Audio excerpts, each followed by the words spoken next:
Okay, let's get into Chapter 7 now. We understand that credit is a huge part of our world. Most students have a credit card, and even if you don't like credit and the risks it comes with, you can't rent a car in many cases without one. You can't buy things on the internet without one. Perhaps a debit card, yes, but credit cards are very similar, and we want to study the history of credit. This actually came from the Renaissance time, and the Medici family, who was largely known for a big part of the Renaissance, mainly the art. What people don't know so much about is that the Medicis actually invented the concept of credit. They were largely into the textile industry back in the Middle Ages, or the Renaissance period actually, and they found that their purchasers could buy more from suppliers all over Europe, which allowed them to make more stuff, which allowed them to sell more stuff, and even more stuff, and then they repeated that and parlayed all that into much, much, much bigger profits than anybody else in Europe at the time. The reason they were able to do this was that their purchasers historically could only carry small amounts of money because they didn't want to get robbed, and therefore they couldn't buy as much. What the Medicis invented was a seal that verified that this was in fact good from the Medici family. The money is good, we're going to pay it, don't worry about it, you can trust us. Therefore they didn't have to carry money with their travelers back and forth across Europe, and what that seal meant was it was the first beginning of credit. And what it meant was their suppliers could carry a lot more goods without carrying money. Therefore, they were allowed to really use economies of scale to grow their business, and they became very, very wealthy. And then they used all that money to pay for all the art. So the Renaissance was actually triggered by credit. So finance comes before great art, not vice versa.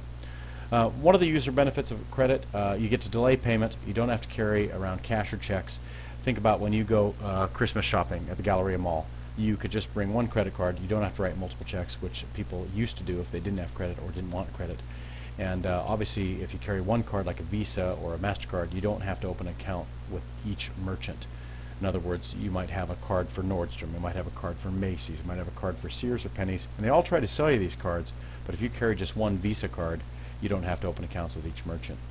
There are risks, though. You do pay interest if you don't pay on time, and so you need to be aware of that, and that's one of the big problems with credit for people who can't pay on time. What do the businesses get out of it? They don't have to evaluate the credit of each customer. In other words, if you are Nordstrom, Macy's, Sears, or any of the small vendors in there, you can actually just trust that Visa has already done that, and you don't have to carry the risk of the credit there. You do avoid the credit risk, but also you do pay some fees to Visa. Okay, what are some of the risks for the business? Well, you pay fees to the credit card company. You could forego any interest that you might earn on your own credit card. For instance, if you were Sears and you said, yeah, we'll let this guy buy with a Visa card, which they're glad to do, but if you can talk them into a Sears card, then you are in the position of the credit card lender, obviously, and then you can make fees off of them. One of the biggest risks and the focus of this chapter is bad debts. If you have people that do not pay, then you're out the money and you're out the merchandise that you gave them. So bad debts are a big, big part of this credit industry. We need to cover that.